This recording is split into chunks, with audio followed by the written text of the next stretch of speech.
एक बार हम सब पुनः एक नए दोहे और चौपाई के साथ में उपस्थित हुए हैं।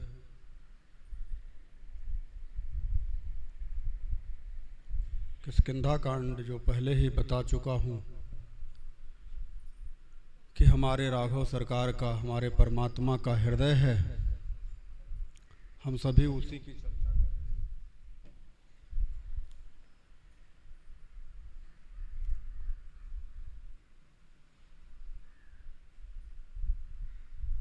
पूर्व की बात मैं एक बार पुनः कह देना चाहता हूं कि चर्चा तो बहुत होती रहती है। कुछ चर्चाएं ऐसी भी हैं जो हमारे ज़रूरत की है। हम पूरी रामचरितमानस को अगर देखें एक रूप में तो वहाँ पर यही दिखाई देता है कि जितने सारे उदाहरण दिए गए हैं, जितने सारे पात्रों के नाम बताए गए हैं, जितने सारे लोगों की चर्चा की गई है, वो सब हमसे ही रिलेटेड हैं, यानी हम में ही हैं, कहीं बाहर नहीं। इस बात को अगर हम ध्यान में रख करके चलते हैं, चर्चा सुनते हैं, तो फिर हम मुक्ति के मार्ग पर कदम दर कदम आगे बढ़ते हैं। हम इस चर्चा को अगर व्यवहारिक जगत में जोड़ करके देखने का प्रयास करते हैं तो सिर्फ हम एक मात्र लीला तक ही सीमित रह जाते हैं कि वही राजा दशरथ, उनकी 3 रानियां, 4 पुत्र, तो वो फिर चर्चा, वो कथा हो जाती है। और वो कथा, वो कहानी आप एक बार नहीं, अगर आध्यात्मिक हैं, सात्विक प्रवृत्ति के हैं, तो सनातनी हैं, तो निश्चित तौर से कई बार रामलीला में फिर देखे होंगे, यूट्यूब चैनलों पर आपने देखा होगा, बहुत सारी चीज़ें। लेकिन मैं कहना चाहता हूँ कि जो भी चर्चा हो रही है उस चर्चा को आप अपने अंदर देखने का प्रयास करिए, वो कहीं बाहर नहीं है। भगवान गीता के 13वें अध्याय में कहते हैं, इदम शरीरम कौन्तेय क्षेत्र मिथ्या विधीयते। यही शरीर ही क्षेत्र और क्षेत्रज्ञ है, कहीं बाहर कुछ। जो संत हैं वो कहते हैं, धर धरती का एक ही लेखा, जो बाहर सो अंदर देखा। इसलिए जिस चर्चा को हम कर रहे हैं उस चर्चा में आप सभी, जो भी चर्चाएं होती हैं, बाहर के विषयों को लेकर के, बाहर की चर्चाओं को लेकर के एक उदाहरण के रूप में, एक कहानी के रूप में आपके सामने प्रस्तुत किया जाता है। वस्तुतः वो सारी चीज़ें अंदर की हैं, बस इतना ही समझ में आ जाए कि राम कथा समझ में आने लग जाएगी। आइए हम सभी राम कथा में प्रवेश करने हैं तो अपने मन को, वाणी को परमात्मा के श्री चरणों के साथ में जोड़ें। तत्पश्चात हम सब राम कथा में प्रवेश करेंगे। श्री कृष्ण गोविंद हरे मुरारे, हे नाथ नारायण वासुदेव।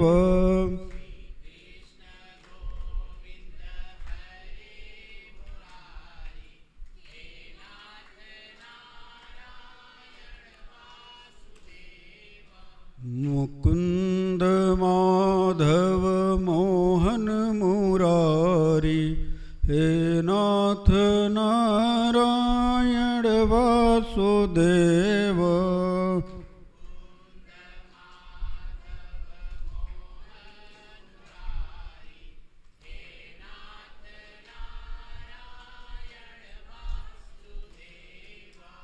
तुम हो हमारे नाथ, हम हैं तुम्हारी, हे नाथ नारायण वासुदेव।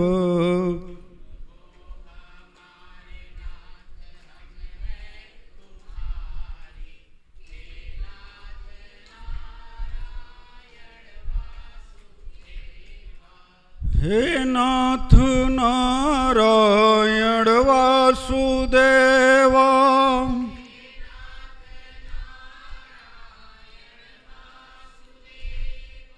हे नाथ नारायण वासुदेव।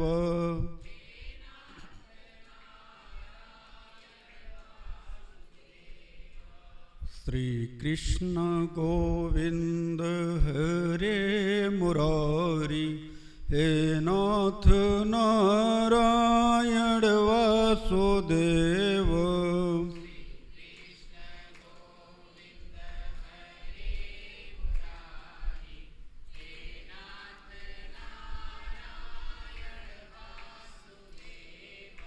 त्वमादिदेवः पुरुषः पुराण,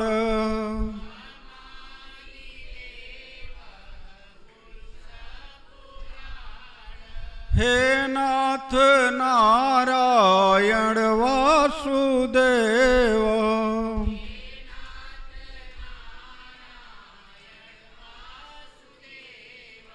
त्वमस्य विश्वस्य परं निधानम्,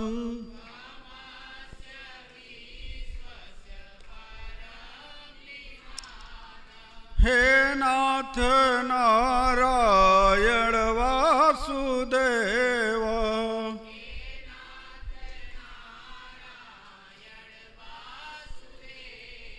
वेत्तासि वेद्यं च परं च धामम्,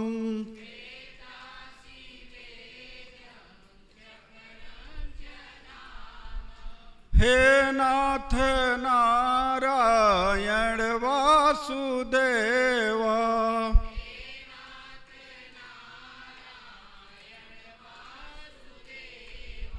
तोयाततः विश्वमनन्तरूपं, हे नाथ नारायण वासुदेव।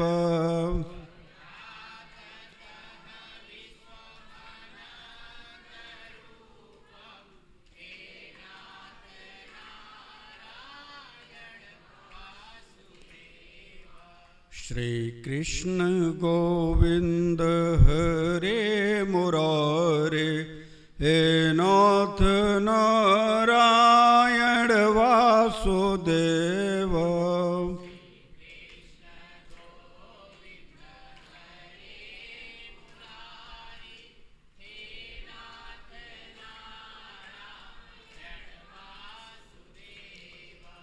गोविंद मेरी एक प्रार्थना है,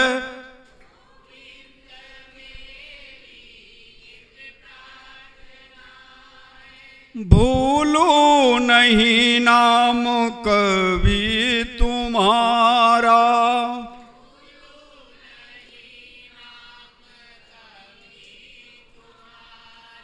गोविंद मेरी एक प्रार्थना है,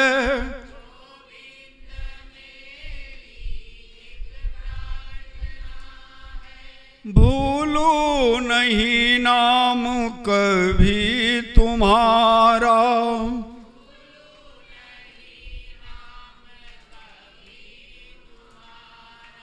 निष्काम होके मैं दिन रात गाऊं,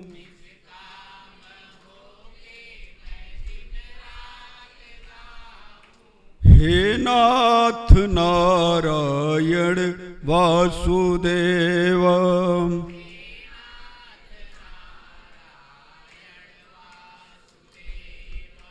देहांत काले तुम सामने हो,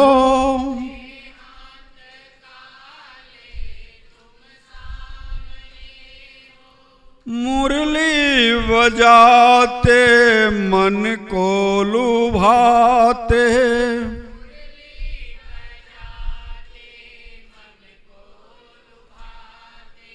देहांत काले तुम सामने हो,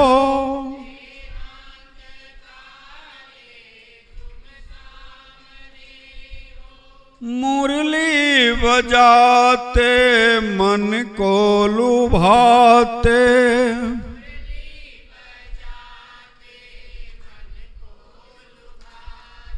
यही गीत गाते मैं तन नाथ त्यागूं,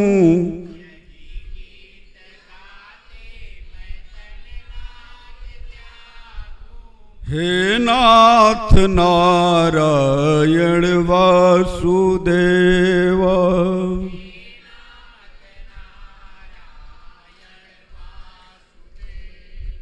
श्री कृष्ण गोविंद हरे मुरारे, हे नाथ नारायण वासुदेव।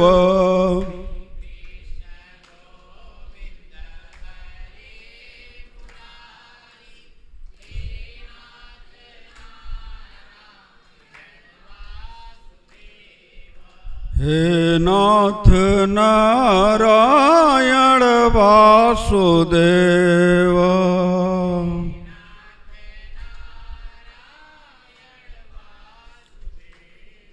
हे नाथ नारायण वासुदेव।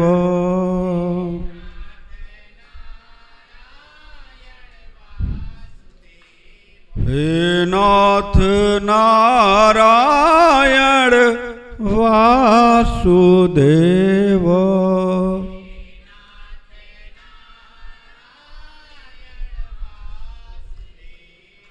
जय जय राम कथा, जय सिया राम कथा।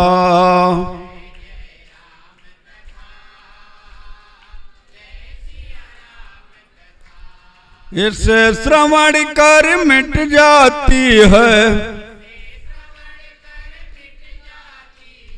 कथा श्रवण कर मिट जाती है। 100 जन्म जन्म की व्यथा। जय जय राम कथा, जय सिया राम कथा।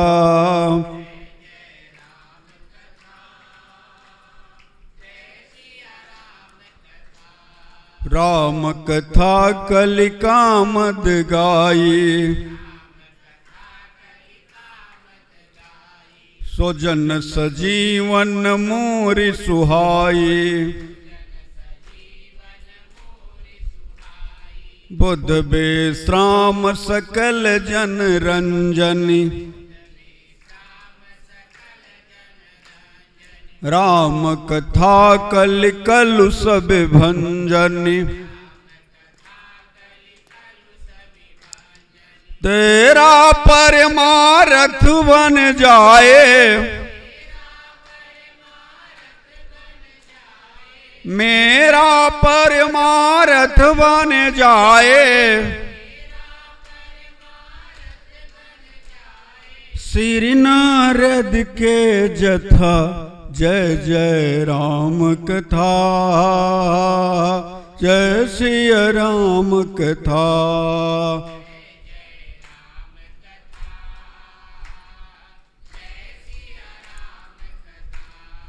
महामोह महिषेष विशाला, राम कथा कालिका कराला। राम कथा शशि किरण समाना, संत चकोर करई जहि पाना।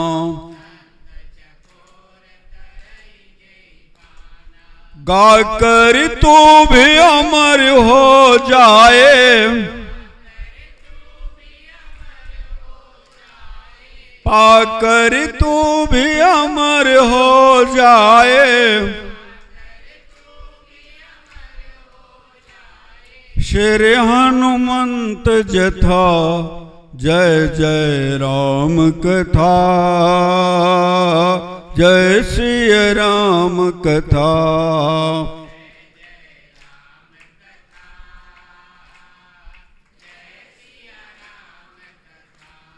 राम कथा कल बिटप कोठारे,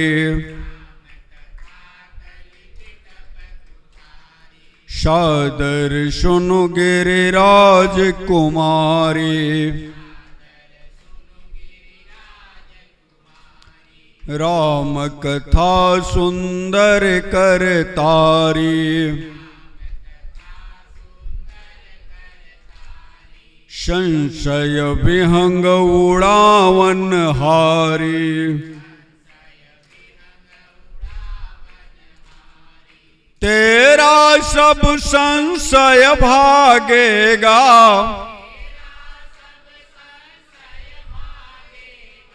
मेरा सब संशय भागेगा।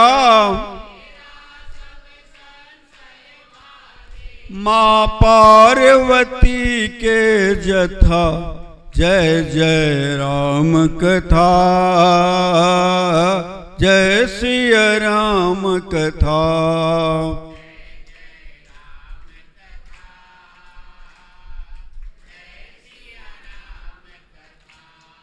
काल सदा अपने सिर डोले, काल सदा अपने रस डोले, ना जाने कब सिर चढ़ी बोले।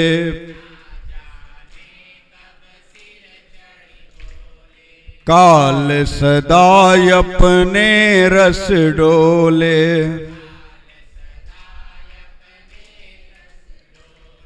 ना जाने कब सिर चढ़ी बोले।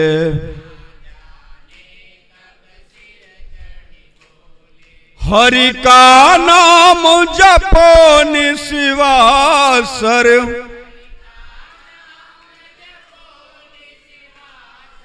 प्रभु का नाम जपो निस्वासर।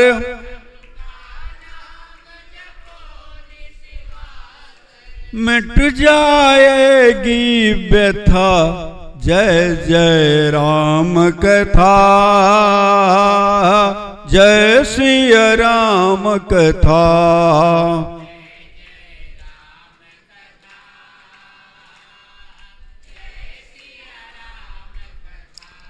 जय सिया राम कथा,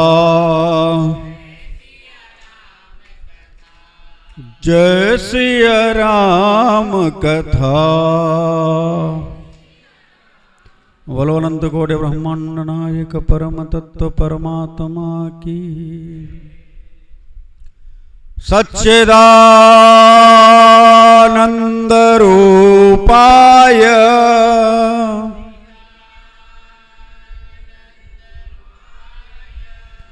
विश्वोत्पत्त्यादि हेतवे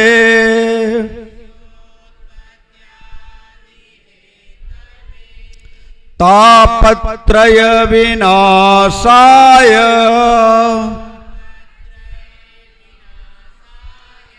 श्री कृष्णाय वयं नमः।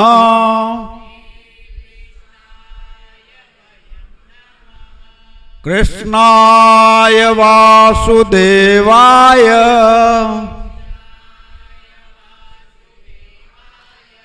हरये परमात्मने प्रणत क्लेशनाशाय गोविंदाय नमो नमः।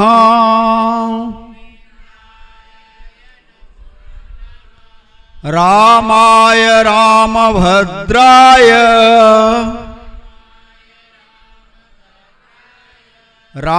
रामचंद्राय वेदसे रघुनाथाय नाथाय सीताया पतये नमः। अतुलित बलधामं हेमशैलाभदेहं दनुज बन कृशानं ज्ञानिनानाम् अग्रगण्यं सकल गुण निधानं वानराणामधीशं रघुपति प्रिय भक्तम वात जातम नमामि, वात जातम नमामि। वात जातम नमामि। हे गोविंद, हे मधुसूदन, हे मुरलीधर, हे राघव, हे मेरे राम, मुझे अपना बना लो प्रभु, मुझे अपना बना लो प्रभु। मैं आपका ही हूँ प्रभु, जन्मों से भटका हूँ प्रभु, मुझे अपना बना लो प्रभु, मुझे अपना बना लो प्रभु। हरि ओम तत्सत। राम अनंत कोटि ब्रह्मांड नायक, साक्षात परिपूर्णतम परात्पर परम ब्रह्म परम पुरुष, अकारण करुणा वरुणालय, सच्चिदानंद सार सर्वस्व, मर्यादा पुरुषोत्तम परात्पर परम ब्रह्म राघव सरकार के चरणों में कोटिसह प्रणय निवेदन करते हुए हम सभी किष्किंधा कांड, जो कि प्रभु का हृदय है, उसमें प्रवेश करने हेतु प्रभु से विनय करते हैं। नाथ, सुना है कि भक्त आपके हृदय में रहते हैं और आप भक्तों के हृदय में रहते हैं, इसलिए प्रभु मुझे भी अपना बना लो। मैं जानता हूं कि मेरे में अवगुणों का पूरा भंडार भरा पड़ा है। मुझे पता है कि मैं आ तो गया हूं, मगर जानता हूं, मैं आ तो गया हूं, मगर जानता हूं, तेरे दर पे आने के काबिल नहीं हूं।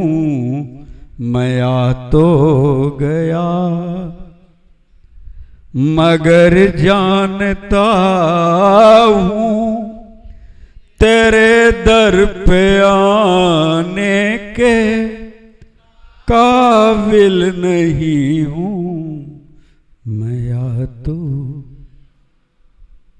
प्रभु, सुना है कि आपकी दृष्टि किसी पर भी पड़ जाए, वो चाहे मन से, वाणी से, शरीर से कितना भी अपवित्र हो अथवा कितना ही दुष्ट प्रकृति का हो,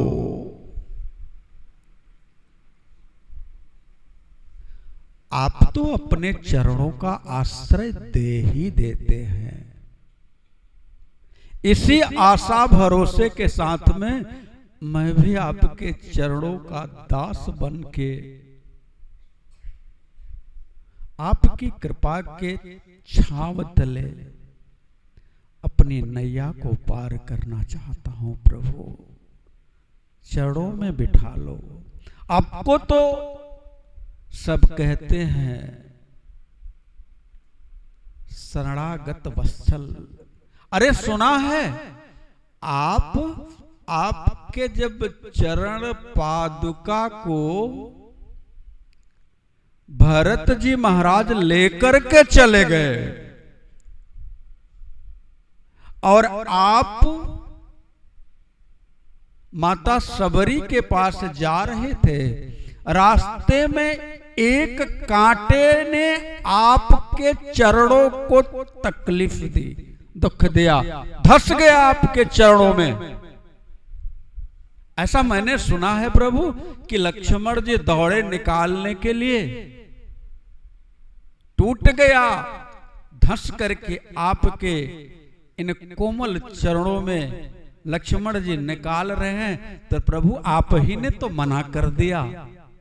अरे लक्ष्मण रहने दो, जो मेरे चरणों के तले आ गया उसे मैं अपने चरणों से कैसे दूर करूं। ठीक है, उसका स्वभाव दुख देने का है, मैं जानता हूं कि उस कांटे की तरह मेरा भी स्वभाव हर पल हर क्षण विषयों में लगा हुआ है। और प्रभु आपको मैं जाने अनजाने में दुख देता ही रहता हूं। लेकिन उम्मीद भी एक बढ़ गई है कि जो आपके चरणों में धस करके आपको दर्द देता है उसे आप निकाल बाहर नहीं करने देते। तो एक उम्मीद है नाथ कि मैं भी बुरा हूं, भला हूं,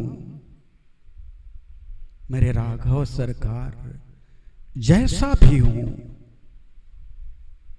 लेकिन दिल से कहता हूं नाथ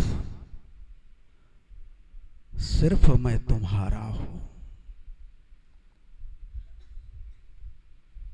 और यही उम्मीद है, यही भरोसा है, एक बानी रघुनाथ, एक ही बानी है मेरी, क्या आपके चरणों से प्रीति। आपके नाम के अलावा ना मंत्रम नो यंत्रम तदपि च न जाने श्रुति महो, न चाहवानम ध्यानम तदपि च न जाने श्रुति कथा। मैं कुछ नहीं जानता, मैं तो बस इतना जानता हूं कि मैं आपका हूं और आप हमारे हैं। और यदि मैं आपका नहीं भी हूं आपकी नजर में, यदि मैं आपकी नजर में आपका नहीं हूं तो देखता हूं आप कितने कठोर बने रहते हो। मैं रोज आपको पुकारूंगा कि मुझे अपना बना लो प्रभु, मुझे अपना बना लो प्रभु, मैं आपका ही हूं प्रभु। और मुझे विश्वास है कि मेरी पुकार एक दिन जरूर सुनी जाएगी, इतना मुझे भरोसा है। और इसी भरोसे पर, इसी विश्वास पर, इसी आस पर मैं आज भी अपनी सांसों को रोक करके, थाम करके जी रहा हूं कि कभी तो आपकी कृपा मुझे अकिंचन पर अवश्य होगी। और ये भरोसा मेरा टूटने नहीं देना मेरे ठाकुर। क्योंकि मैं एक बात कहूं, जगत ने मुझे ठुकरा दिया है। ये संसार के स्वार्थी लोगों ने मुझे कहीं का नहीं छोड़ा। और सच कहूं तो अब मैं हार भी गया हूं। सामर्थ्य नहीं है मुझ में कि मैं अब कुछ और नया उपक्रम कर सकूं। इसलिए भला हूं, बुरा हूं, जैसा हूं नाथ तुम्हारा हूं। और एक बात तो बोलूं, दुनिया से मैं हारा तो आया तेरे द्वार। दुनिया से मैं हारा तो आया तेरे द्वार। यहाँ से जो मैं हारा कहाँ जाऊं, यहाँ से जो मैं हारा कहाँ जाऊं। इसलिए मुझे भरोसा है आप अपनाएंगे। और एक बात कहूं, आपको अपनाना ही पड़ेगा, क्योंकि जो आपको दर्द देने वाला कांटा आपके चरणों में चुभा, आप अपना लिए निकालने नहीं दिए। तो मैं भी विश्वास के साथ अब अपने मन को धैर्य देने लगा कि यदि कांटे को प्रभु शरणागत वत्सल है अपने पास रख लेते हैं, वो पग पग चलने पर दर्द देता है, तो शायद मेरे भी समस्त अपराधों को प्रभु नजर अंदाज करके एक दिन अवश्य अपना लेंगे। और इसी भरोसे के साथ मैं जी रहा हूं। यही भरोसा है, यही आस है और यही विश्वास है। हनुमान जी के बार बार प्रार्थना करने पर कि प्रभु मैं आपका हूं, भला हूं बुरा हूं जैसा हूं, ठाकुर मैंने गलती की कि आपसे पूछ लिया, लेकिन मेरा अपराध तो मैं तो साधारण सा जीव हूं, मैं दीन हूं, आप दीनानाथ हैं। आपने क्यों मनुष्य की तरह हमसे पूछा, तुम पूछो कस नर की नाई। भगवान ने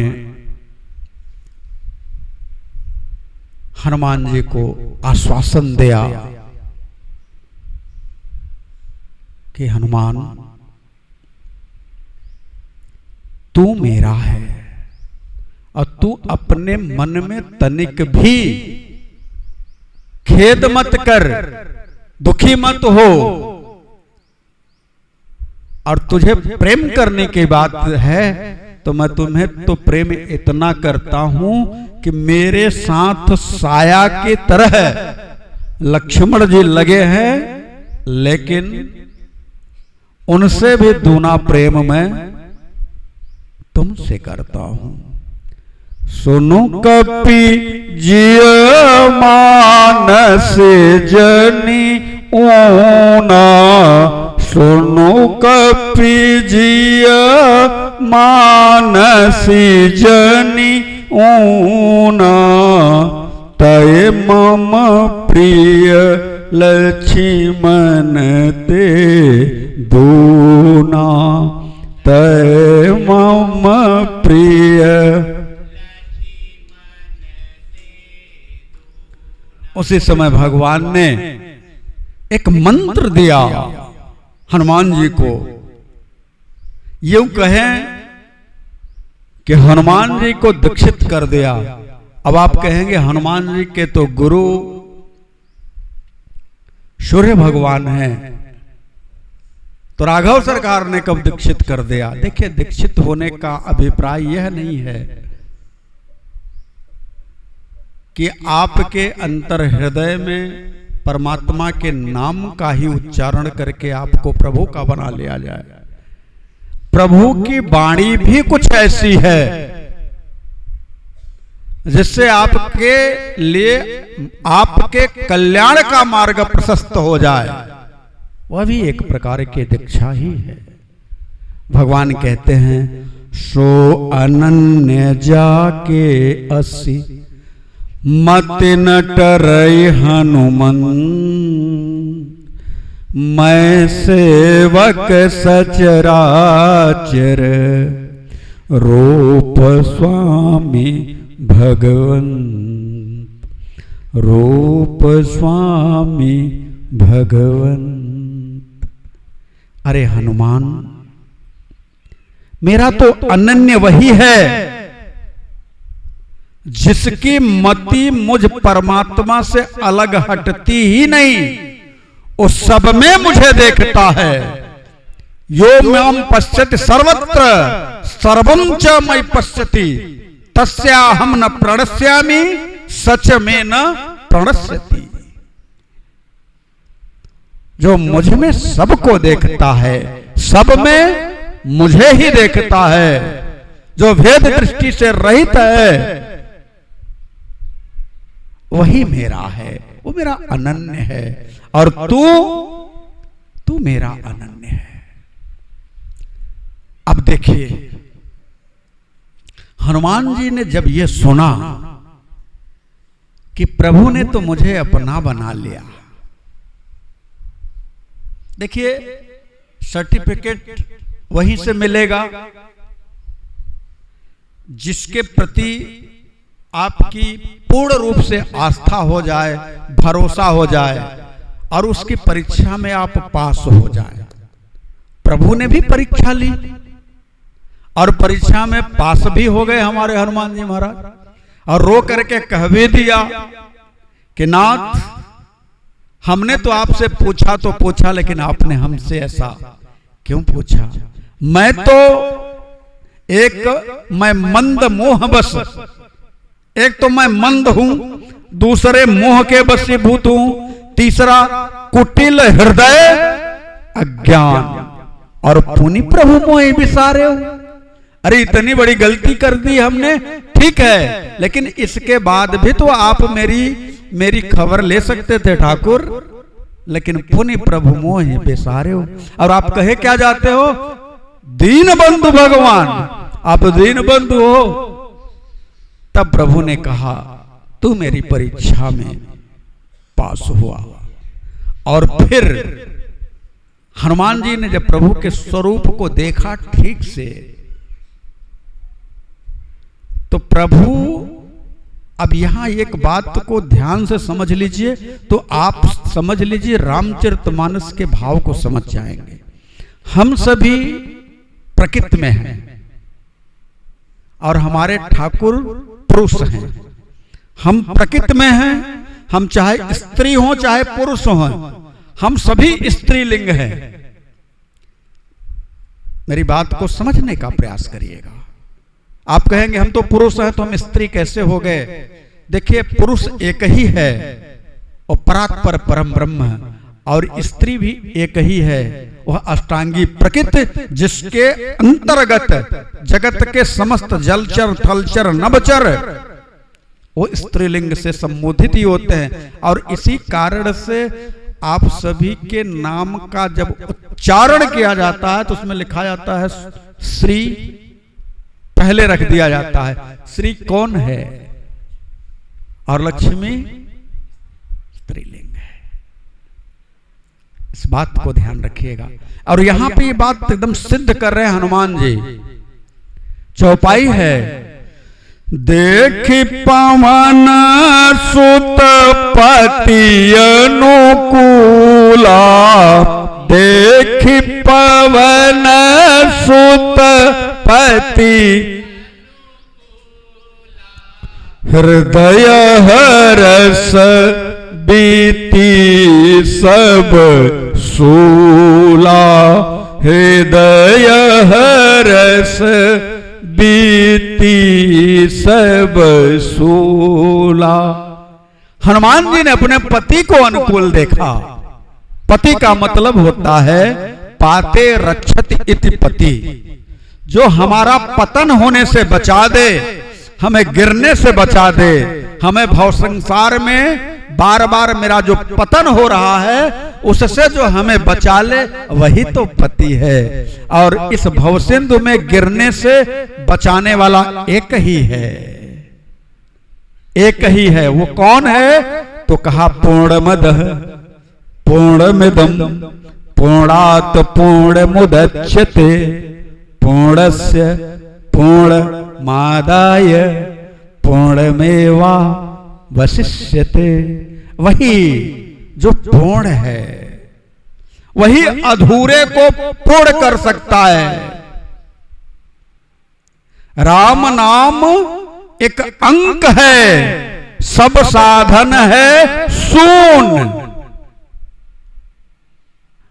और अंक गए सब कुछ गया, अंक रहे 10 गुण। आप एक के पीछे 10 शून्य लगा दीजिए तो उस शून्य की वैल्यू बढ़ जाएगी 1000, 10,000, लाख, 10 लाख। लेकिन वही एक हटा दीजिए तो राम जो मेरा है, परात्पर ब्रह्म जो है, वह एक अंक है। वो परात्पर ब्रह्म है, हम उसके उपासक हैं, हम उससे हैं। हम जीव हैं और वह शिव है, परात्पर परम ब्रह्म है।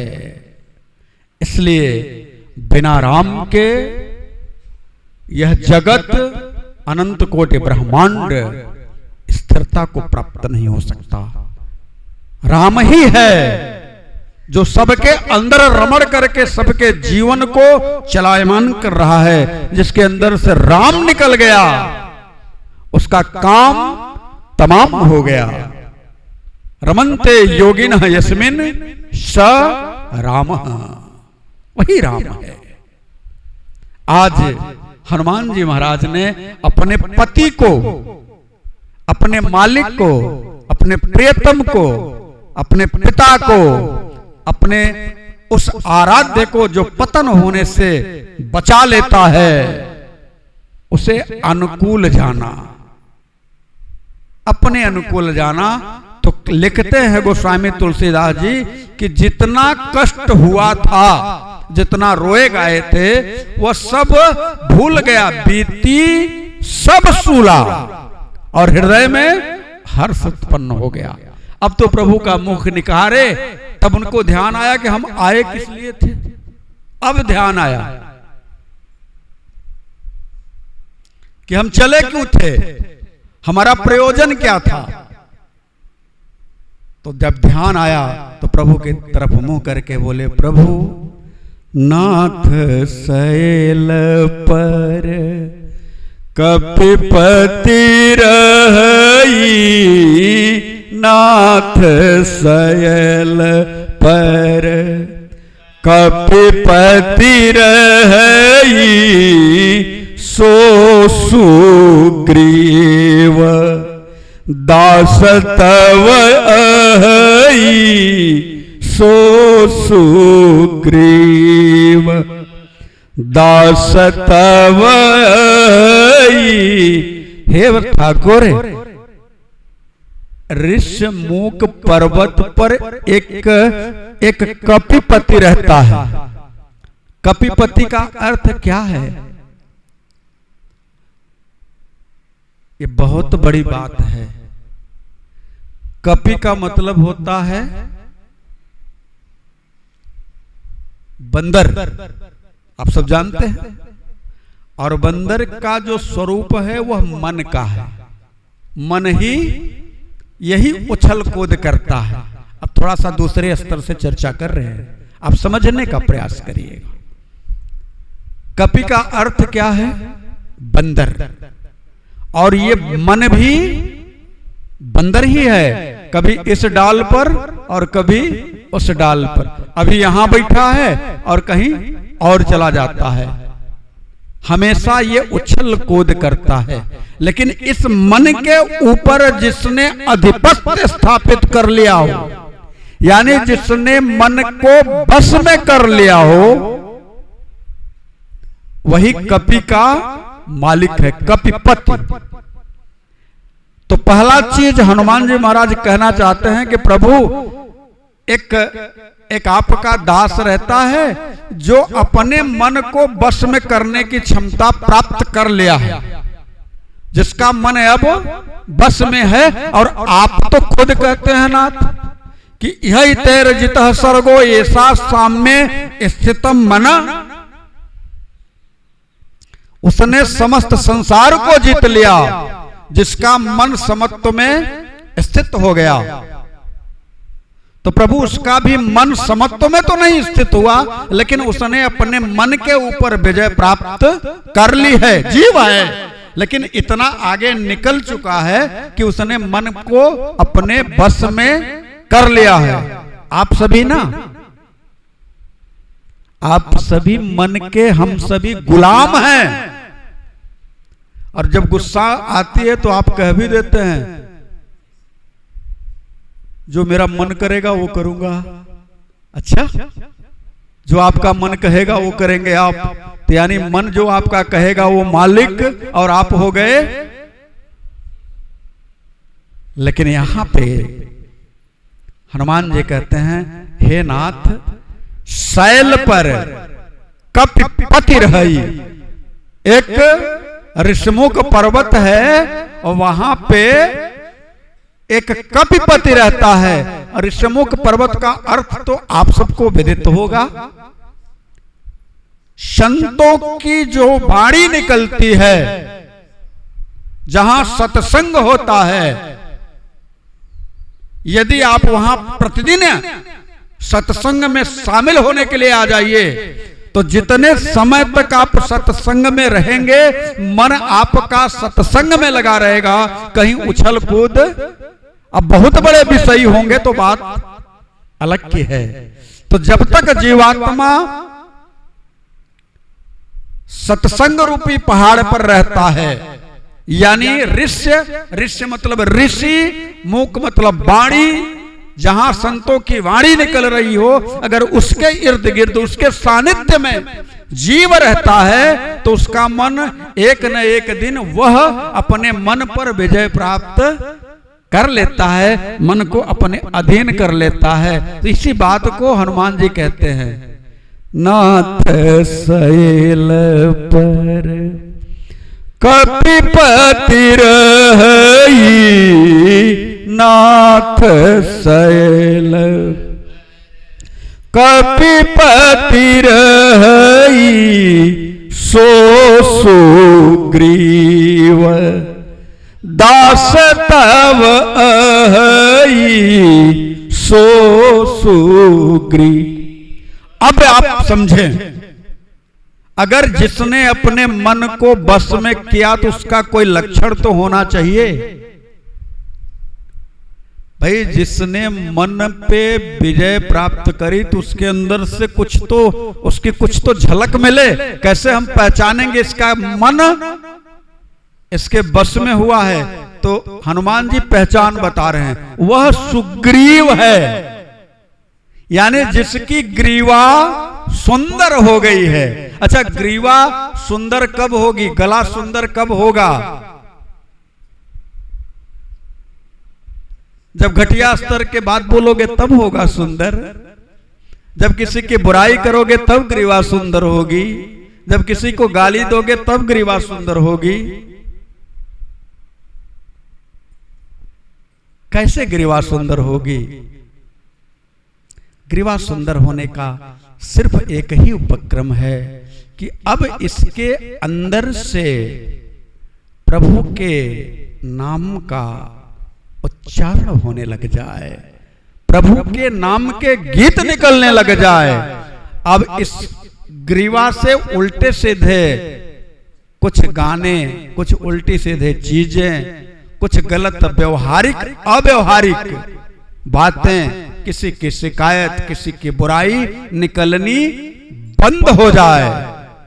जब भी निकले तो राम का नाम निकले, अथवा जब भी निकले सत्संग निकले, जब भी निकले इससे भजन निकले, किसी की बुराई न निकले। जब ऐसी स्थिति आ जाएगी तो वह जीवात्मा सुग्रीव हो जाएगा, उसकी ग्रीवा सुंदर हो जाएगी। तो दो उदाहरण दिया भगवान को, धीरे से कोड वर्ड में हनुमान जी ने कहा कि कपिपति रही। पहला, उसने अपने मन को बस में कर लिया है, जिस जीवात्मा से मैं मिलाना चाहता हूं प्रभु। देखिए, एक बात कहूं, सदगुरु की संगत मिलने के बाद, संत की संगत मिलने के बाद जीव यदि चाह ले तो, नहीं चाहे तो कोई बात नहीं, यदि चाह ले तो उत्तरोत्तर ऊर्ध गति की तरफ बढ़ने लग जाता है। यह एक प्रमाण है, उसके अंदर परमात्मा से प्रेम का एक अंतर हृदय में बीज अंकुरित होने लग जाता है। संत मिलन और हरि कथा तुलसी दुर्लभ दोए। ये बड़ी दुर्लभ है। संतों का मिलन हो जाए और साथ साथ प्रभु की कथा सुनने को मिल जाए, ये बड़ा दुर्लभ है। और ये तभी संभव है जब वैराग्य रूपी हनुमान किसी जीवात्मा को अपनी शरण में ले ले। हनुमान कौन है? हनुमान जी कौन है? अच्छा बताइए आप सब। हनुमान जी कोई साधारण नहीं है, हनुमान जी सद्गुरु हैं। और आप कहोगे इसका कोई उदाहरण दीजिए, तो उदाहरण बहुत आपने कई बार उसको पढ़ा है, लेकिन आप हैं कि भूल जाने की बीमारी है। हनुमान चालीसा का पहला ही दोहा उठाइए, श्री गुरु चरण सरोज रज निज मन मुकुर सुधार,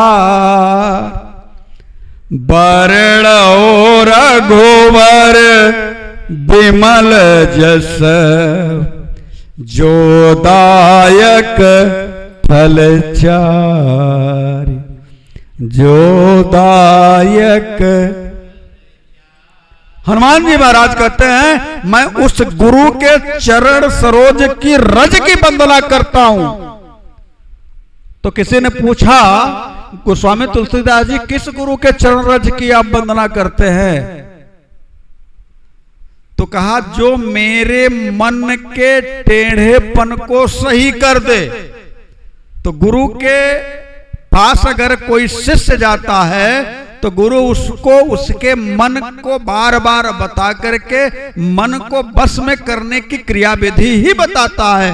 कहता है इस साधन से तेरा मन धीरे धीरे धीरे धीरे बस में होने लग जाएगा। तो वही गुरु है। तो फिर अभी तक समझ में नहीं आया? किसी ने कहा अभी तक समझ में नहीं आया, तो कहा तो आगे समझा देता हूं। कहा बरनौ रघुवर विमल जस, जो रघुवर के विमल जस का वर्णन करता हो। अच्छा, कौन करता है रघुवर के विमल जस का वर्णन? सदगुरु के अलावा कौन करेगा? और वो कौन है? कहा हनुमान जी महाराज हैं, जिनके लिए सोते जागते उठते बैठते चलते फिरते एक ही नाम है, और वह है राम। अभी भी थोड़ा थोड़ा कम समझाऊं? अच्छा तो समझ लो, जो दायक फल चार,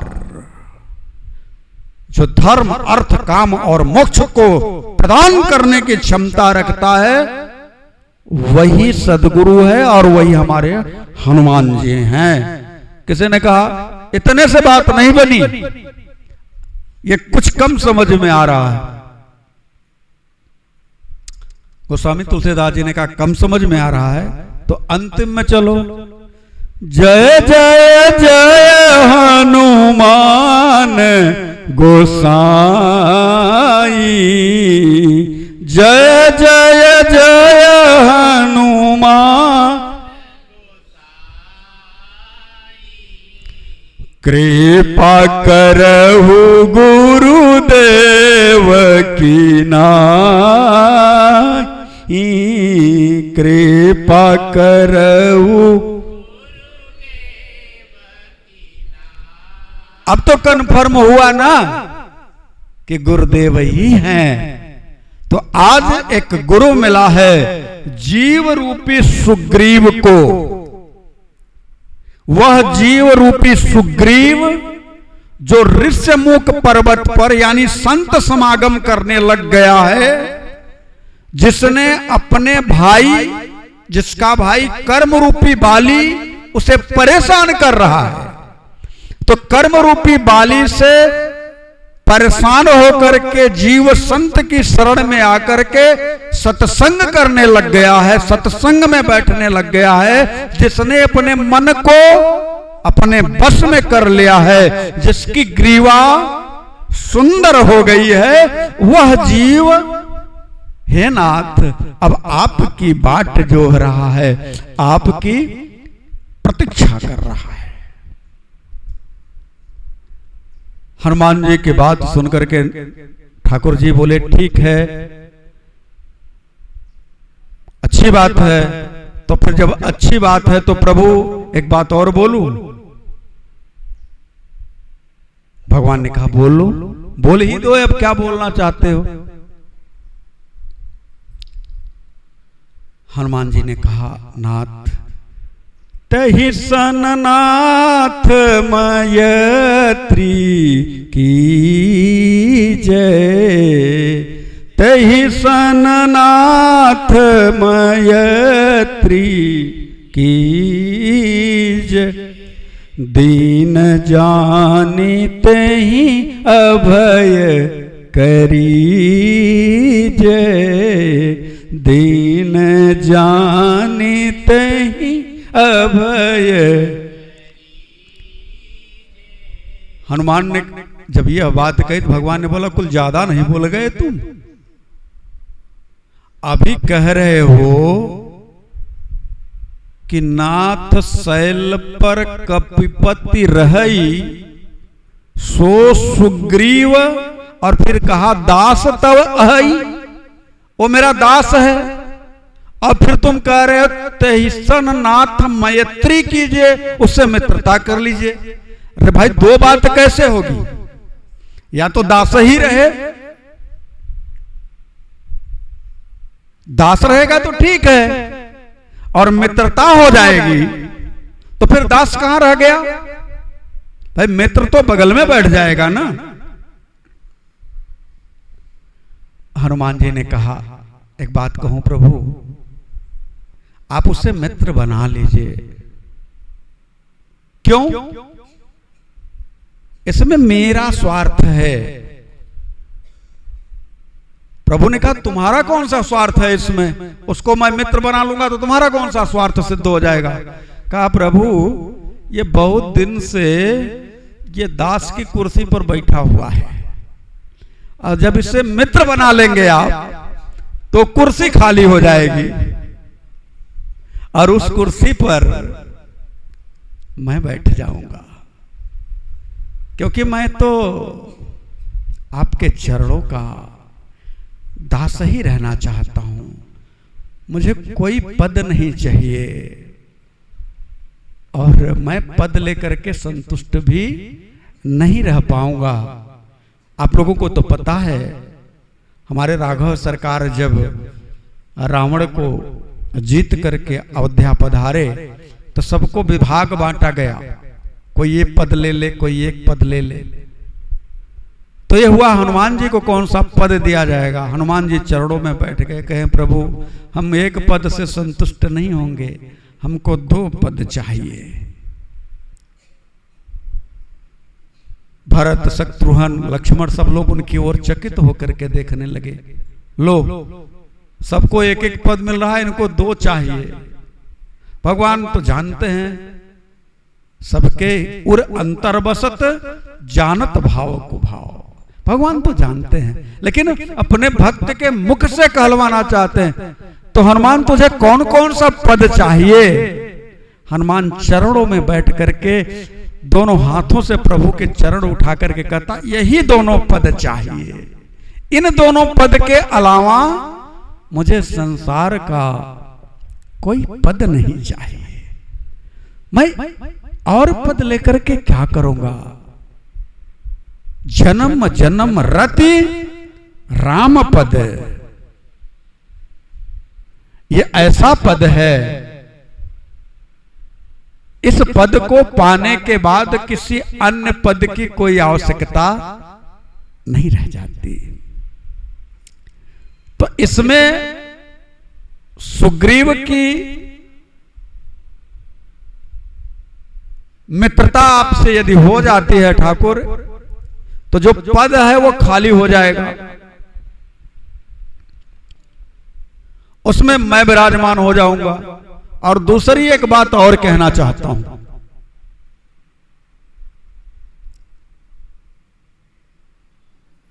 दूसरी एक बात और यह है प्रभु कि आप अगर उसे मित्र बना लेंगे तो जीव है तो भटकेगा नहीं। भगवान ने कहा अच्छा एक बात बताओ, मुझे क्या गर्ज पड़ी है उसे मित्र बनाने की? क्या गर्ज पड़ी है सागर को जाके तालाबों से मेल करे? क्या गर्ज पड़ी है भाई हमको? हनुमान जी ने कहा प्रभु गर्ज आपको नहीं है ये मैं भी जानता हूं, लेकिन अगर उसको मैं बुला करके लाता हूं तो बैठा कहां है? बहुत मेहनत के बाद वो ऊपर उठा है, अभी तक नीचे ही था। बार बार उसको हम सत्संग की महिमा बताते बताते, आपके नाम की महिमा बताते बताते, आपके बारे में बताते बताते धीरे धीरे विषयों से थोड़ा सा ऊपर उठाए हैं। अब वो ऋषमुख पर्वत पर पहुंचा है और आप कह रहे हैं उसको नीचे ले आओ तो मैं मिल लेता हूं। तो अगर वो नीचे आ जाएगा, इतनी मेहनत से उठा है, तो फिर वो गर्त में चला जाएगा। तो प्रभु मैं चाहता हूं कि वो नीचे आ जाएगा, गर्त में चला जाएगा, ये उचित नहीं है। आप ही प्रभु चल करके उससे मिल लें। और एक बात कहूं प्रभु,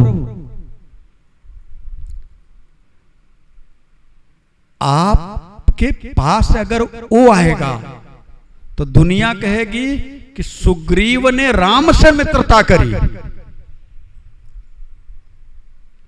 लेकिन प्रभु यदि आप उसके पास जाएंगे तो दुनिया कहेगी कि राम ने सुग्रीव से मित्रता करी। उसके पीछे का कारण बहुत सूक्ष्म है प्रभु।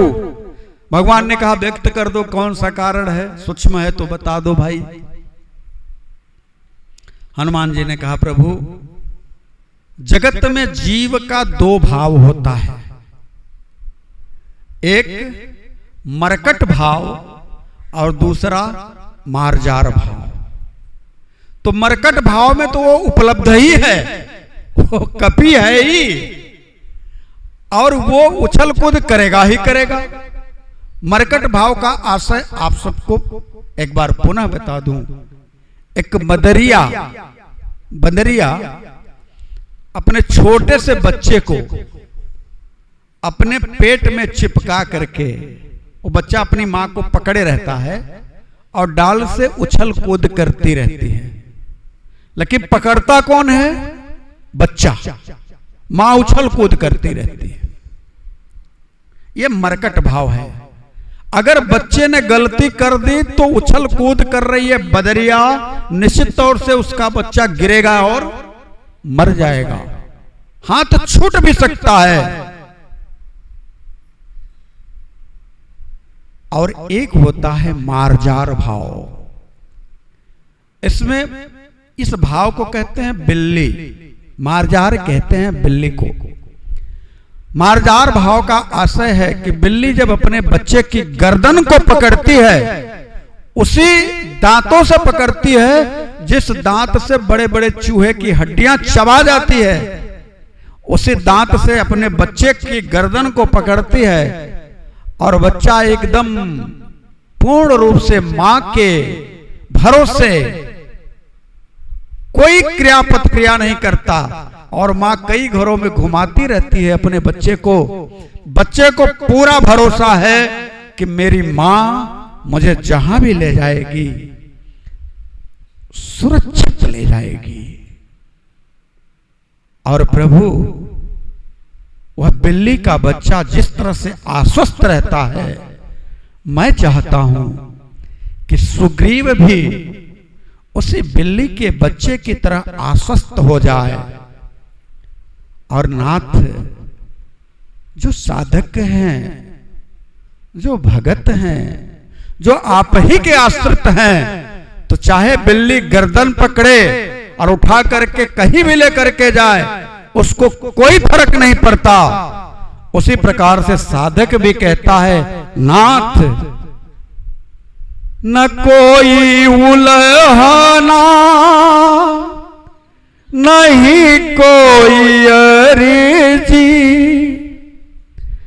कर ले करा ले प्रीतम जो है तेरी मर्जी।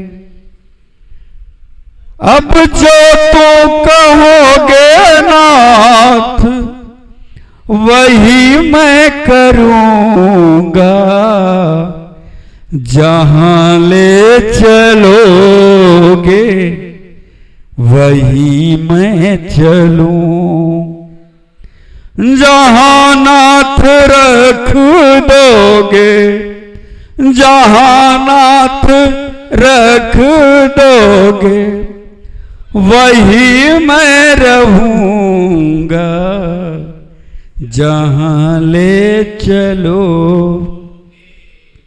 वही मैं। तो मार्जार भाव को उपलब्ध होने वाला साधक पूरी तरह से आपके ऊपर निर्भर हो जाता है। और एक बात कहूं प्रभु, इसलिए मैं कह रहा हूं कि ये जो धन है, ये जो संपदा है, ये जो संपत्ति है, ये जो मान अभिमान है, इन्हीं के कारण तो जीव परेशान है। जीव संबंधों के कारण ही तो दुखी है। आज इसके भाई ने इसकी पत्नी का, इसके राज्य का, इसके धन का अपहरण कर लिया है और ये भागा भागा फिर रहा है। प्रभु, इसके बावजूद भी ये तो सुग्रीव की दशा है, आप सबकी भी वही दशा है। राम कथा सुनते जरूर हैं, लेकिन कहने में दुख होता है कि 2 फुट 4 फुट जमीन के लिए भी हाई कोर्ट सुप्रीम कोर्ट में मुकदमे चलते हैं महाराज। जबकि जमीन कहती है, हंसती है देख करके कि मैं तो यहीं रहूंगी। तो मुकदमा लड़ते लड़ते मर जाएगा, लेकिन मैं यहां की यही रहूंगी। ये संसार के लोग जिन्हें आप अपना मानते हैं, बड़ा कड़वा बोल दूं तो यहां कोई आपका अपना नहीं है। जगतिया में कोई नहीं अपना, कोई नहीं अपना। मुझे याद आता है कि एक संत के पास एक लड़का संत की शरण में गया। उम्र थी 10-12 साल की। संत ने उसे अपनाया। अब वो नित्य संत की सेवा करे। संत ने उसको योग धारणा की दीक्षा दी, योग की क्रियाएं बताई, सूक्ष्म क्रिया बताई। धीरे धीरे धीरे धीरे वह लड़का जैसे बड़ा होने लगा, उन क्रियाओं पर अपना पूरी तरह से सिद्धहस्त हो गया। यूं कहिए कि योग के द्वारा अपनी सांस को वो पूरी तरह से रोक लेता था, सूक्ष्म गति से सांस लेता था, लेकिन नाड़ी में पता नहीं चलता। कभी कभी आपने देखा होगा, हमने तो देखा है कि कुछ मदारी पहले आते थे तो वो एक महुअर बजाते थे, तो मुंह में ठूसे रहते थे उसको और कंटिन्यू बजाते रहते थे। सांस वो लोग दूसरी तरह से लेते थे, पता नहीं चलता था, वो हमेशा उनका बजता ही रहता था। तो उसी तरह से एक प्रकार की एक प्रैक्टिस है, तो योग की भी एक प्रैक्टिस है कि श्वास को रोक लिया जाए, दूसरे माध्यम से श्वास को ब्रह्मरंध्र में पहुंचाया जाए, लेकिन नाड़ियों में श्वास में पता नहीं चलेगा। दिल की धड़कन में भी उतनी गति नहीं होगी, शांत रहेगा। एक योग की स्थिति है जिसको कहते हैं शव साधना। इसका नाम है शव साधना। शव की तरह जीवात्मा हो जाता है और 2-2 दिन 4-4 दिन तक रह सकता है। हालांकि बड़ी कठिन साधना है। कभी कभी स्थिति ऐसी भी होती है कि प्राण निकल भी जाते हैं, लेकिन उस साधना में गुरुदेव ने उस बच्चे को पारंगत कर दिया। अब वो तो 22 साल का युवा हो गया। गुरुदेव की सेवा करे, साधना करे। एक दिन 4-5 दिन नहीं आया लगातार।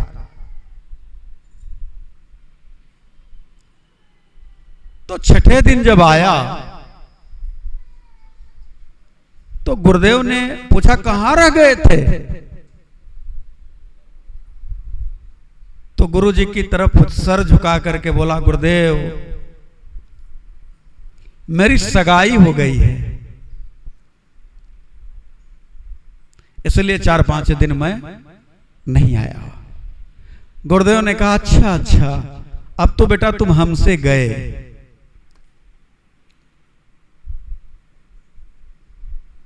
वो कुछ बोला नहीं, गुरु आज्ञाकारी था, गुरु की बातों का कोई जवाब नहीं देता था।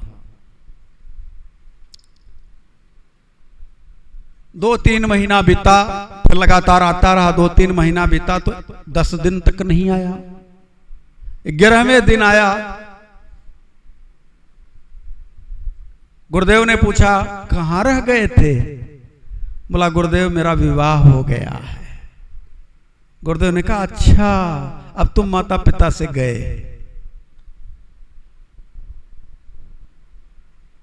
फिर भी वो कुछ नहीं बोला।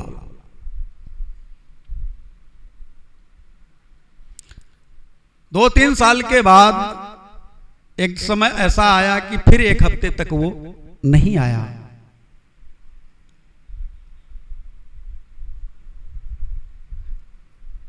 एक हफ्ते बाद आता है तो गुरुदेव ने पूछा, बेटा कहाँ रह गए थे?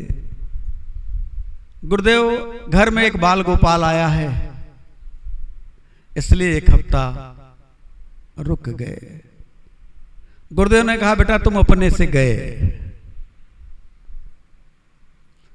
अब तो घबरा गया कि गुरुदेव ने एक बार कहा हमसे गए, माता पिता से गए, अब कह रहे हैं अपने से भी गए, आशय क्या है?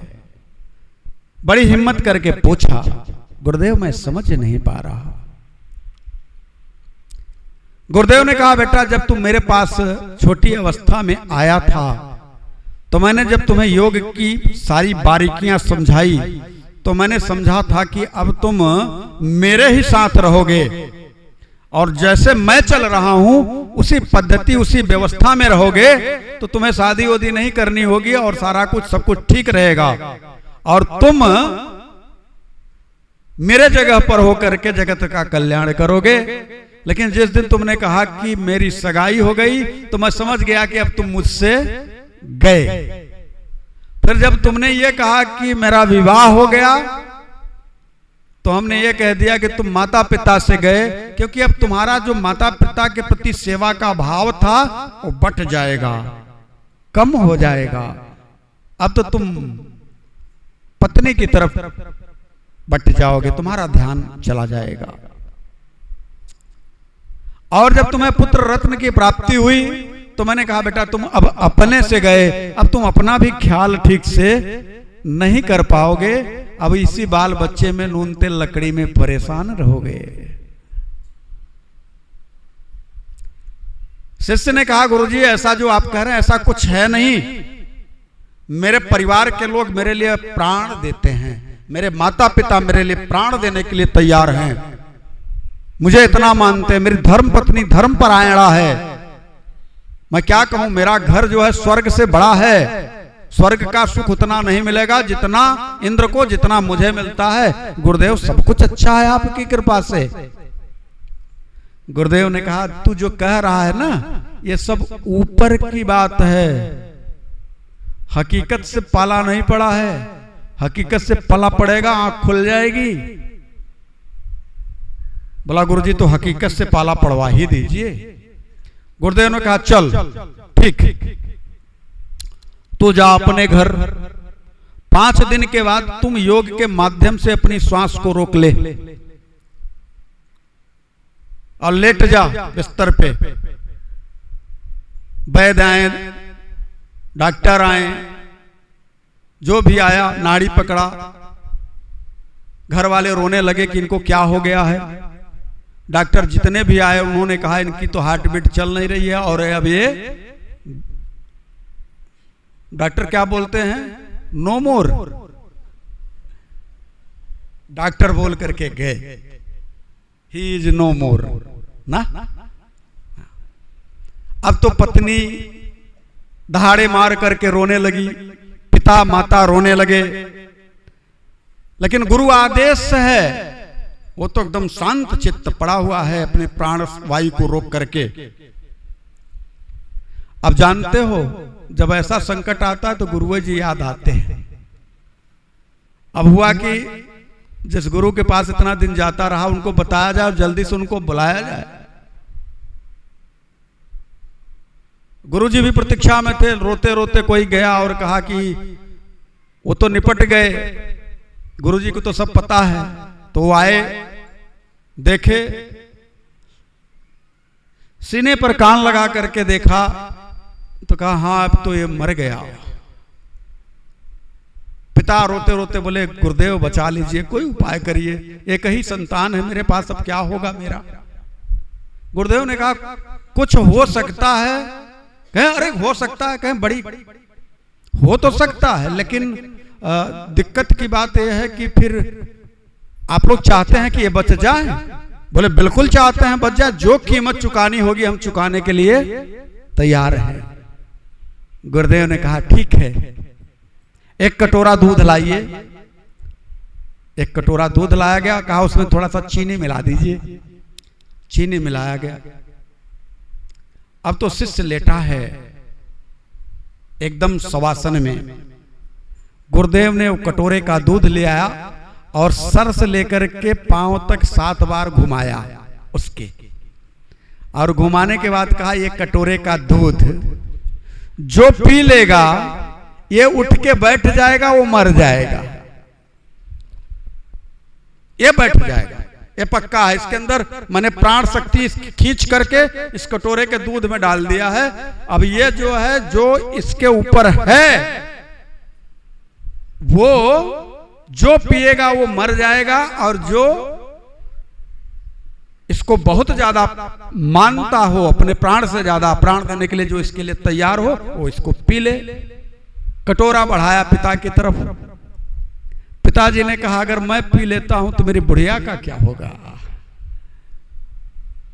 क्या होगा, मैं ही तो हूं, सुख दुख में देखता रहता हूं इसको। मां की तरफ बढ़ाया, कहा लो, कहे मेरे बुढ़ऊ का क्या होगा अगर हम पी लेंगे तो। कहे आप लोग पूरी उम्र बिता चुके हो, आप लोग पी सकते हो। कहा नहीं। तो कहा ठीक है, तो पत्नी पी ले। पत्नी ने कहा कि जब ये जिंदा हो जाएंगे और हम मर ही जाएंगे तो मतलब क्या निकलेगा पीने का। अरे अभी हमको तो एक बच्चा हुआ है, हम कहीं दूसरी जगह चले जाएंगे, हमारी फिर से विवाह शादी हो जाएगी। गुरुदेव हाथ में कटोरा लेकर के खड़े रहे। फिर इधर उधर गुरुदेव ने देखा तो क्या मैं पी लूं। तीनों लोग एक साथ में बोले अरे गुरुदेव आप पी लीजिए, आप पी लीजिए, आप तो गुरु हैं, आपकी मैं समाधि बनवा दूंगा, यहां मंदिर बनवा दूंगा, यहां पर पूजा होगी, और आप तो, आपका तो संसार के कल्याण के लिए ही तो आपका जीवन है। गुरुदेव बड़ी कृपा हो जाएगी यदि आप दूध पी करके संसार छोड़ देंगे। विचार करिए, ये संसारी लोग हैं कि संत को मार डालना चाहते हैं, अपने नहीं मरना चाहते। ये संसार है। जिनको आप प्राण से ज्यादा मानते हैं वह भी खाली ऊपर का है। गोस्वामी तुलसीदास जी ने ऐसे नहीं कहा था, सुर नर मुनि सब कर यह रीति, सुर नर मुनि सब कर यह स्वार्थ लाई करई सब प्रीति, स्वार्थ लागी करई सब प्रीति। ये जगत स्वार्थी है। सारे लोगों ने एक स्वर से कहा गुरुदेव आप पी लीजिए। एक बार भी यह नहीं सोचा कि संत के मरने का कितना बड़ा पाप लगने जा रहा है। सब सह लेंगे, संत मर जाए, हम न मरे। गुरुदेव ने कटोरे का दूध उठाया और पी करके डकार ली और बेटे से कान में कहा, बेटा उठ जा, देख लिया तेरे लिए, तेरे माता पिता के प्रति जितना तुम्हारा प्रेम है, तेरे लिए वो क्या कर सकते हैं, तुमने सब कुछ सुना है। तेरी पत्नी ने क्या कहा यह भी तूने सुना है। इसलिए मैंने तुम्हें सिर्फ एक उदाहरण देने के लिए, ये बताने के लिए कि जिसके साथ में तेरी इतनी आसक्ति है, यह आसक्ति सिर्फ स्वार्थ की है। स्वार्थ लागी करहि सब प्रीति। हम जीवन में अपने इतने गिर चुके होते हैं कि अपने स्वार्थ में अगले का कितना नुकसान हो जाए हमें नहीं मतलब, मेरा फायदा होना चाहिए। और हम चाहते हैं कि प्रभु हमसे मिल लें, प्रभु हमसे प्रेम करें, हम प्रभु के हो जाएं। मैं कहना चाहता हूं असंभव है, असंभव है। अगर प्रभु से प्रेम करना होगा तो यदि छालाभ संतुष्टो द्वंद्वातीतो विमत्सर समः सिद्धाव सिद्धौ च कृत्वापि न निबद्धते। लाभ हानि, यश यपयश, जय पराजय, धन संपदा, ये जो क्षण मात्र की है, जो यही की यही रह जाएगी, उससे आसक्ति हटा करके और मेरे साथ सीताराम सीताराम सीताराम कहिए, सीताराम सीताराम जाहि विधि राखै राम, ताहि विधि रहिए, जाहि विधि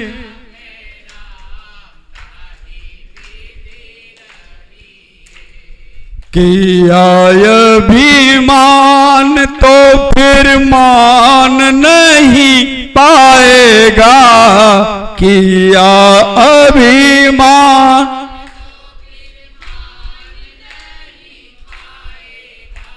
होगा प्यारे वही जो मेरे राम जी को भाएगा, होगा प्यारे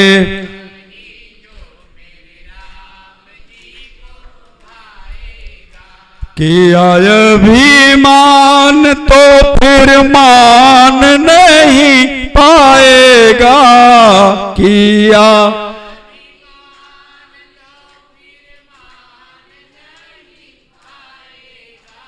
होगा प्यारे वही जो मेरे राम जी को भाएगा, होगा प्यारे मेरे राम जी को जो भाएगा वही होगा, ये जान लो जान लो जान लो।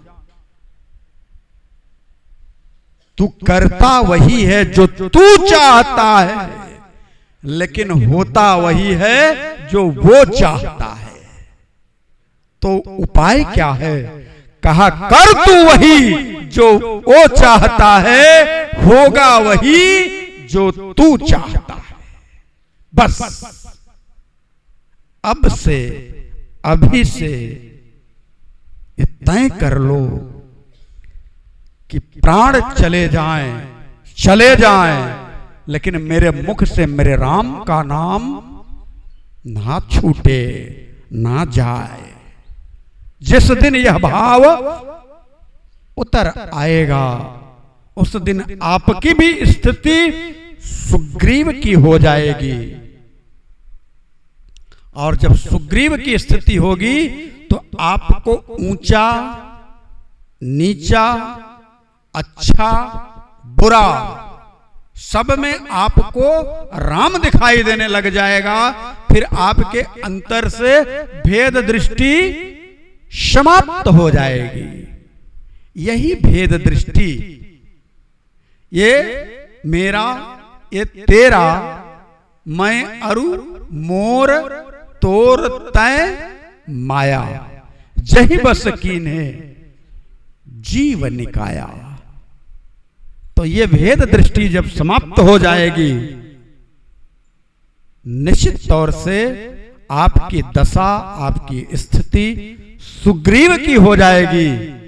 और जब सुग्रीव की हो जाएगी तो वह वैराग्य रूपी सद्गुरु राम यानी ज्ञान रूपी राम और विवेक रूपी लक्ष्मण को अपने कंधे पर बैठा करके जीव रूपी सुग्रीव के समक्ष उपस्थित कर देगा।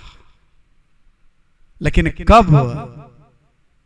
जब निरंतर चलते फिरते, उठते बैठते, खाते पीते, सोते जागते, नहाते धोते मुख से निकलने लगेगा राम, ये भाव होगा।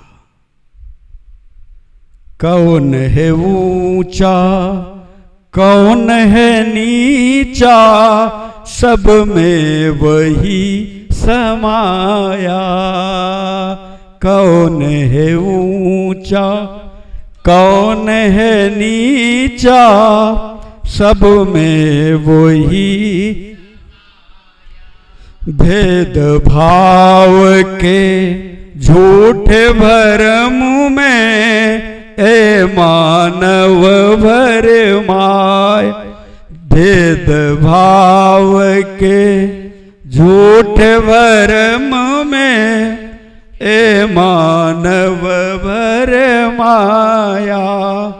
कौन है ऊंचा, कौन है नीचा, सब में वही समाया। भेद भाव के ऊंचे भरम में, भेद भाव के झूठे भरम में ऐ मानव भरमाया। प्राणों से प्राण मिलाते चलो, प्राणों से प्राण प्रेम की गंगा बहाते चलो, प्रेम की गंगा बहाते चलो।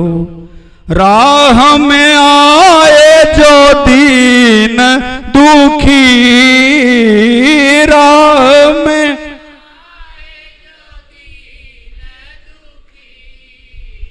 उसको गले से लगाते चलो, उसको गले से लगाते चलो, उसको गले से।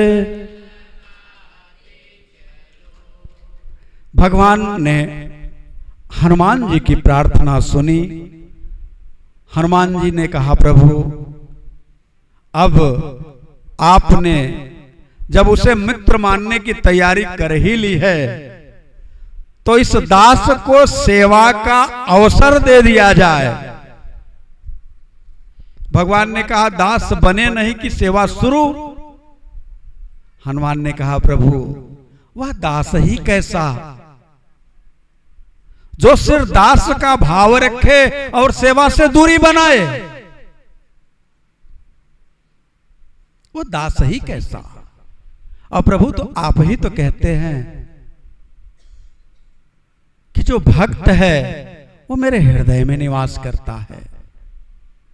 और जो भक्त कहता है कि प्रभु मेरे राघव, मेरा ठाकुर, मेरा मालिक मेरे हृदय में निवास करता है, तो प्रभु अब यह सेवा का जो अवसर इस भक्त को मिला है इससे वंचित न करो मेरे नाथ। यदि इससे मैं वंचित हो गया तो कहां मुंह दिखाऊंगा, मैं कैसे कहूंगा कि मैं आपका हूं। आप ही ने तो कहा है कि जो एक बार मेरा हो जाता है वो सिर्फ मेरा हो जाता है। अनन्यास चिंतयन्तो माम ये जना परिउपासते तेसा नित्याभियुक्तानाम योगक्षेमम वहम्यहम्। आप उसका योग क्षेम करने लगते हो। और प्रभु आप तो जब योग क्षेम करते हो तो भक्त के हृदय के भाव को भी तो आप जानते हो। और इस समय मेरे हृदय में क्या चल रहा है आपसे बेहतर कोई नहीं जानता। और यदि आपने ऐसा नहीं किया तो सच कहूं प्राण निधान, मेरा जीवन व्यर्थ हो जाएगा, मैं डूब जाऊंगा। और सुना है जो आपके शरण चरण में आ जाता है उसे आप डूबने नहीं देते। इसलिए प्रभु पकड़ लो हाथ रघुराई, पकड़ लो हाथ रघुराई, नहीं तो डूब जाएंगे। पकड़ लो हाथ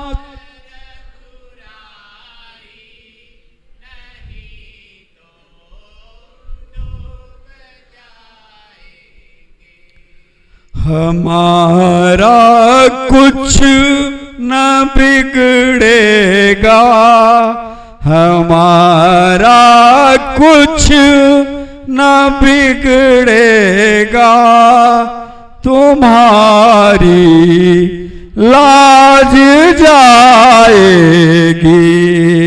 हमारा कुछ न बिगड़ेगा, तुम्हारी लाज जाएगी। हनुमान जी महाराज इतना कह करके प्रभु के चरणों पर अपने माथ रख दे। और जैसे चरणों पर हनुमान जी ने अपने माथ रखे हैं ना, तो प्रभु को ऐसा लगा जैसे कुछ गरम गरम तरल पदार्थ उनके चरणों में टपक रहा है।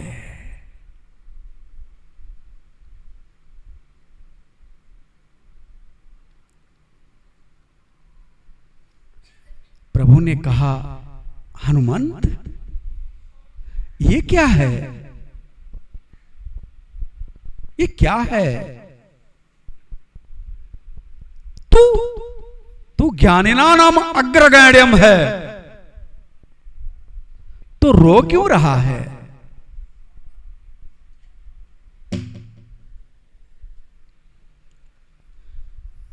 हनुमान जी ने कहा ठाकुर एक बात कहूं, ये तो प्रेम के आंसू हैं राघव, ये तो प्रेम के आंसू हैं राघव, हर जगह पर निकलते नहीं हैं, ये तो प्रेम के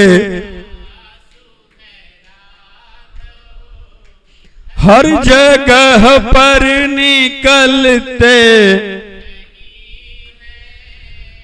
देख के नजरों के आगे तुझको, देख नजरों के आगे तुझे, देख नजरों के आगे तुझे, फिर आंखों में टिकते नहीं हैं, देख नजरों के आगे तुझको, फिर आंखों में रुकते नहीं हैं। ये तो प्रेम के आंसू हैं राघव, ये तो प्रेम के हर जगह पर निकलते नहीं हैं। ये तो प्रेम के आंसू हैं राघव। प्रभु ने उठाया और कहा, हनुमंत फिर से तुझे एक बात कहूं। अभी तो मैंने कहा था कि तय मम प्रिय लक्ष्मण ते, लेकिन आज मैं फिर से एक बात कह रहा हूं, तुम मम प्रिय भरत सम भाई। ये जो तूने किया ना अभी, ये जो तेरे आंखों से अश्रु निकले हैं ना, मेरे हृदय को विदीर्ण कर दिया है, क्योंकि मुझे अपने प्रिय भरत की याद आ गई है। आज तेरा ये जो बर्ताव रहा है, इस तेरे बर्ताव ने मेरे हृदय में मेरे हृदय प्रिय भाई की याद दिला दी, जिसे मैं भूलने की कोशिश कर रहा था। लेकिन तू है कि तूने वह मेरे दुखती रग को एक बार फिर से दबा दिया है। अब तो तू जैसा कहेगा, जो कहेगा, मैं वही करूंगा। क्यों? क्योंकि मेरा एक स्वभाव है, ये यथा माम प्रपद्यन्ते तांसु तथैव भजाम्यहम्, मम वर्तमान वर्तन्ते मनुष्यः पार्थ सर्वशः। इसलिए आप सबसे भी मैं कहता हूं कि हनुमान जी की तरह नहीं सही, लेकिन सुग्रीव की तरह अपने आप को बनाने का प्रयास करिए। कोई आपके जीवन में गुरु हो जो आपके लिए राघव सरकार के चरणों पर गिर करके आपके कल्याण की दुहाई मांगे, आपको तारने की, आपको संवारने की और आपको प्रभु से मिलाने की, उसके मन के अंतराल में एक उत्कट उत्कंठा जागृत हो। इसलिए जो जो अपने गुरुओं से, जिन जिन गुरुओं से मिले हैं, जिन जिन के गुरु हैं, वो अपने अपने गुरुओं से उतना प्रेम करें कि अपने ऊपर उतना भरोसा ना रखें जितना अपने गुरु के ऊपर रखना चाहिए। गुरु के ही ऊपर भरोसे में रह करके, गुरु की वाणी पर विश्वास करके, गुरु पर भरोसा करके जीव रूपी सुग्रीव आज राम से मिलने के लिए आतुर है और राम से मिलने के लिए जा नहीं रहा है, राम स्वयं उससे मिलने के लिए जा रहे हैं। और ये तभी हो सकता है जब अपने से ज्यादा भरोसा अपने गुरु पर हो। तो आप सबके भी अपने अपने गुरु होंगे। मैं कुछ और नहीं कहूंगा, बस अपने गुरु के प्रति श्रद्धा हो, भरोसा हो और उनके सामने दीनता हो। और दीनता कैसी? मौसम दीनन दीन हित, तुम समान रघुवीर, अस विचारी रघुवंश मणि, हरहु विषम भव भीर, हरहु विषम भव भीर। कामिहि नारी पियारी जिमि, लोभी प्रिय जिमिदार, ते में रघुनाथ निरंतर, प्रिय लागहु मोहि राम, प्रिय लागहु मोहि राम। अर्थ न धर्म न काम रुचि, गति न चाहु निर्माण, जन्म जन्म रति राम पद, यह वरदान नया, यह वरदान नया।